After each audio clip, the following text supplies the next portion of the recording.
in the platforms that people use every day for you to move in your WeChat wallet from your chat to displaying a QR code is a matter of a couple of clicks. You don't have to worry about getting out your wallet or your card or anything else. In fact, when I got to Singapore, I left the house a couple of times just taking my mobile phone, not realizing that I wasn't in China anymore and realizing I didn't have cash with me to pay bills. It's also simpler and cheaper. If you look at the value stack of a typical credit card transaction, there's a lot in there. There's a lot around fraud, POS installation, merchant processing. A lot of that can be eliminated in QR code payments, in digital payments. And that allows us to compress that value proposition while still providing the same level of service in a faster and cheaper method. I just want to note, some people are taking photos. There's a link at the end where you can download my slides, so you'll be able to download all the slides. Of course, if you want a photo of me, then yeah, please go on and take it. It might be your only chance for a while. QR code development across Asia has developed rapidly. Japan pioneered QR codes, and then China innovated on that to create the kind of payment use case across Asia.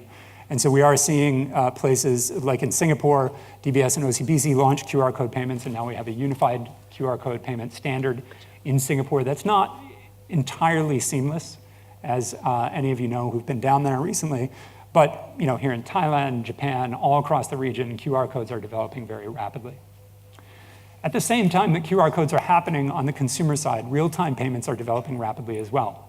Ever since the UK went to faster payments, which I believe was about 2008,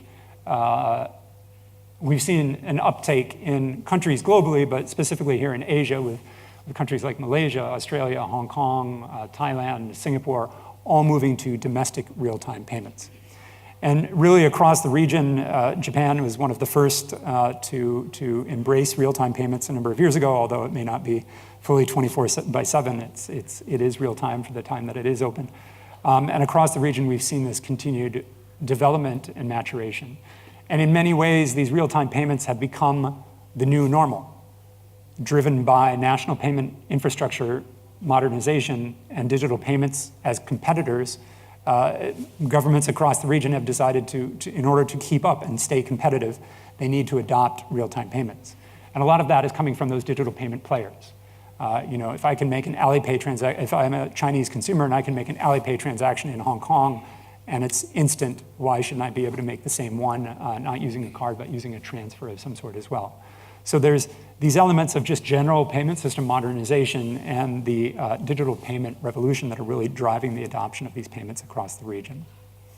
And in many ways, this is just a natural evolution of the payments market. It's something to be expected. Although there is a difference between instant payment and near instant payments, we're getting to the point that consumers, small, medium enterprises, corporates expect near instant payment, at least. If the payment doesn't come through in a couple of seconds, then it's taking too long. Unfortunately for banks, it's no longer really a point of differentiation because everybody has access to the same, the arms race, if everybody has the same access to the technologies, so everybody's able to provide those real-time payments. Increasingly, it's about what you can put on top of those. And what you can put on top of those is a key element of this idea of platforms.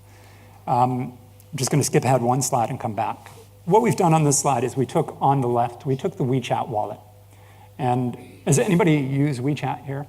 A couple people here and there.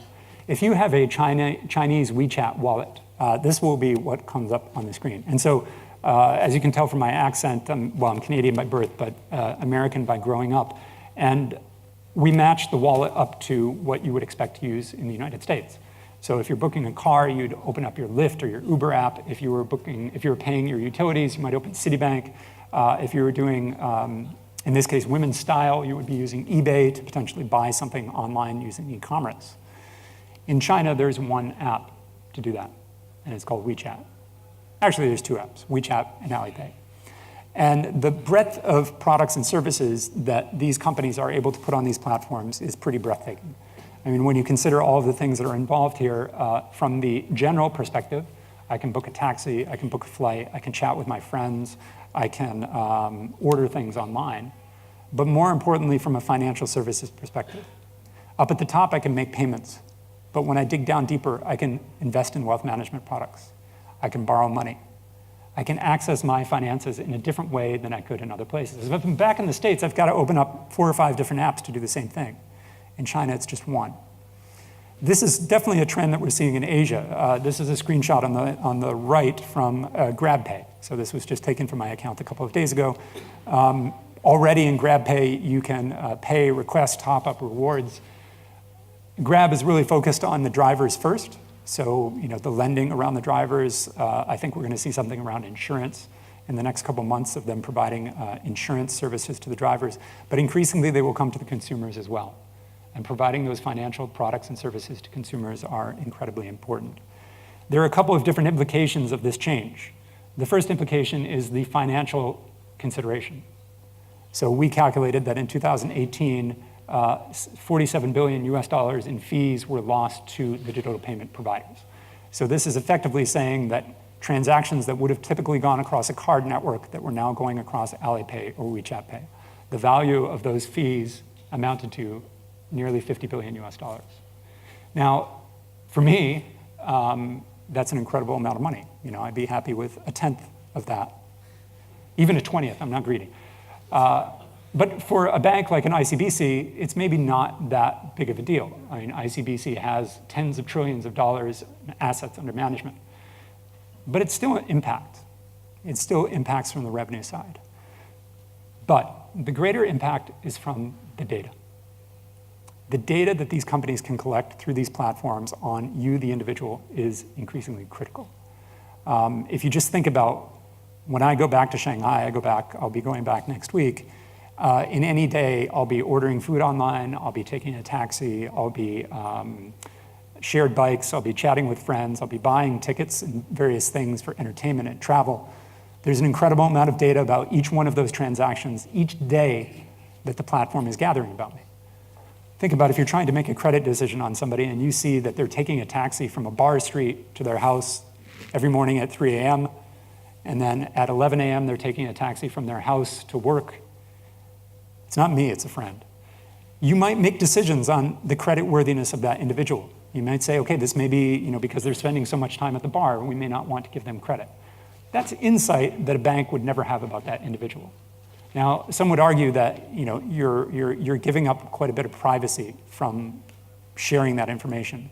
But realistically, the thing that's sitting on the table, hopefully it's sitting on the table because I'm so interesting that nobody's sending messages, but your mobile phone is giving away more information than anything else that you've done in your life. And why do you do that? Well, it's very convenient.